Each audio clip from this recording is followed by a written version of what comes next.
Hi everyone, कैसे हो सारे। होप आप लोग जहाँ भी होंगे अच्छे होंगे। आज की इस वीडियो में हम लोग बात करने वाले हैं Bhawanipur education society college Kolkata के बारे में।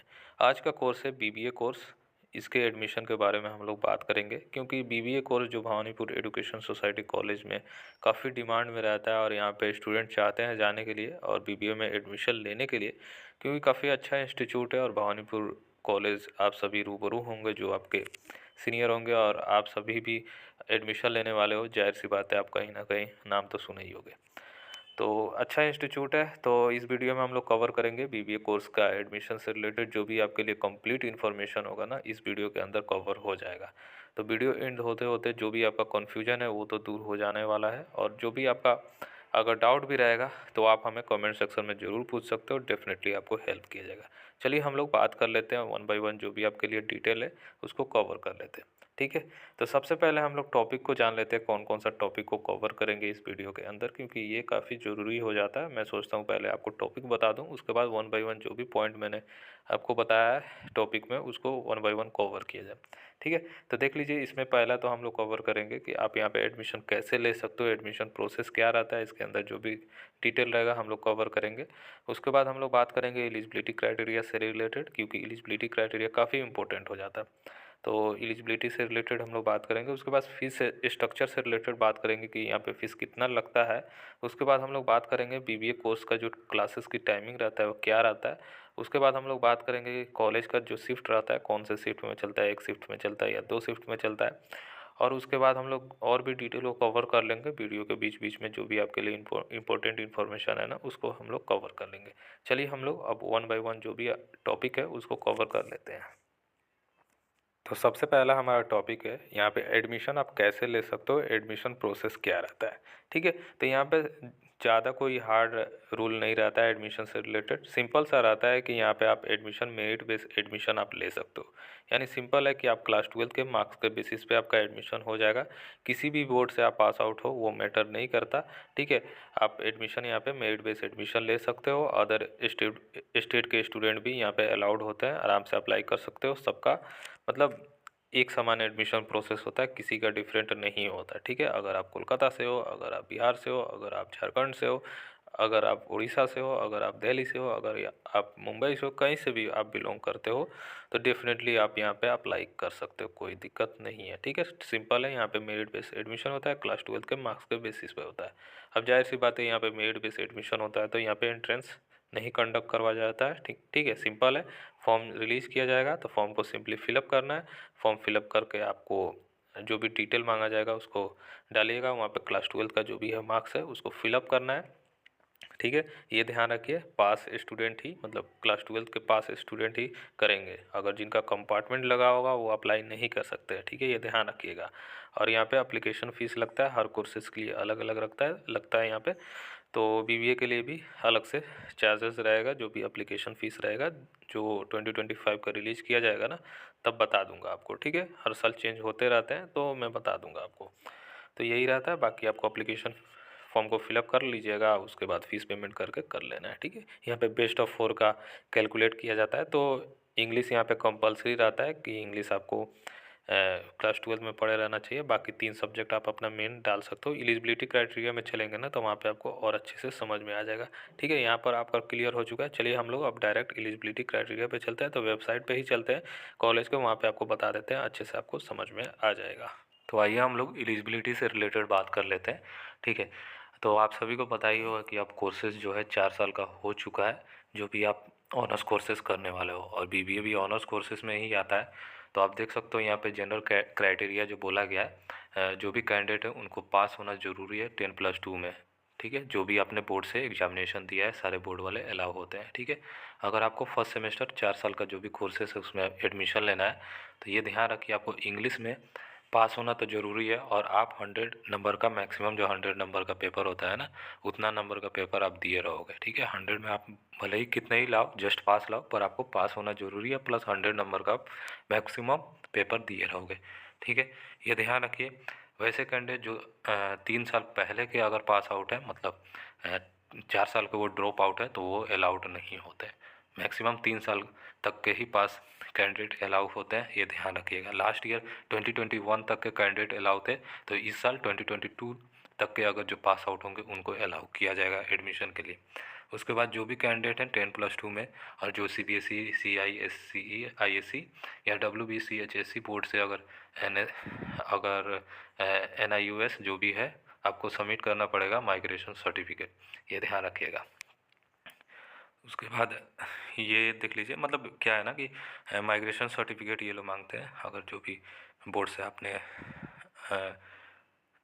आपको मतलब किए रहोगे, ठीक है। NIUS वालों को नहीं सबमिट करना है, यहाँ पे बोला गया है NIUS वालों को नहीं सबमिट करना है माइग्रेशन सर्टिफिकेट, ठीक है, यूनिवर्सिटी ऑफ कैलकाटा को। उसके बाद आइए हम लोग बात कर लेते हैं कि यहाँ पे बताया गया जो भी SC ST ट्राइबल कम्युनिटी के जो भी स्टूडेंट है ना, वो मतलब उनको वैलिड सर्टिफिकेट देना पड़ेगा, ठीक है। जो वेस्ट बंगाल के ही होंगे उनको ही एलिजिबल किया जाएगा, ठीक है। अदर को एज ए जनरल कंसाइडर किया जाएगा, ठीक है। यहाँ पे सिर्फ वेस्ट बंगाल को ही बोला जा रहा है, तो जाहिर सी बात है अदर को जनरल कंसाइडर किया जाएगा। और वैसे कैंडिडेट जो मतलब SC ST के लिए एप्लीकेबल हैं उनको 40% मार्क्स एग्रीगेट चाहिए और 40% जो भी सब्जेक्ट रिलेटेड जो भी है ना उसमें चाहिए आपको, ठीक है। यहाँ तक क्लियर हो चुका है। अब देख लीजिए यहाँ पे बोला गया है जो भी एग्रीगेट मार्क्स है उसी को कैलकुलेट किया जाएगा टॉप 4 सब्जेक्ट को और जो भी कैंडिडेट हैं उनको, ठीक है। और ये भी ध्यान रखिए आपको जो कंपलसरी इन्वायरमेंटल एडुकेशन या studies shall not be consider for calculation of aggregate marks, यानी आपको इन्वायरमेंटल स्टडीज़ या एजुकेशन जो पढ़े होंगे ना उसको कंसाइडर नहीं करिएगा एग्रीगेट कैलकुलेशन के। If subject environmental science is study as a elective subject of 100 marks if may be taken into account to determine the aggregate calculation.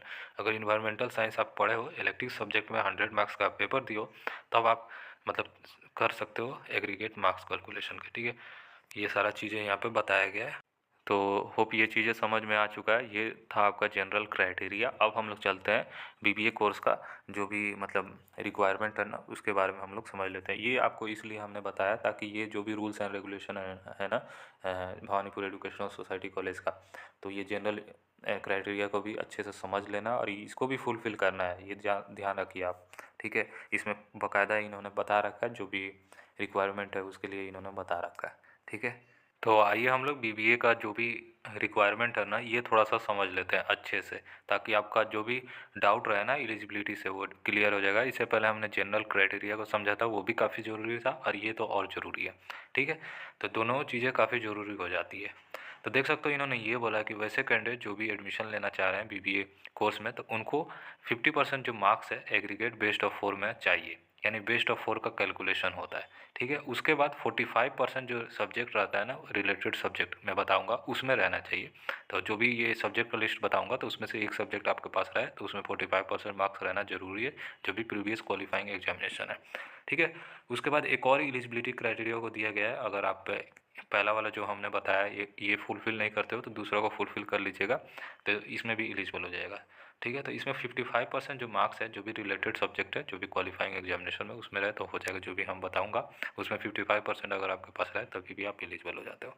इन्होंने नोट में ये दिया कि वैसे कैंडिडेट जो पढ़े नहीं है जो भी सब्जेक्ट ये जो रिलेटेड सब्जेक्ट अगर आप नहीं पढ़ेगा, अगर वो 50% एग्रीगेट के साथ अगर पास आउट हुए हैं अपना क्लास 12 तो वो भी अप्लाई कर सकते हैं BBA कोर्स के लिए।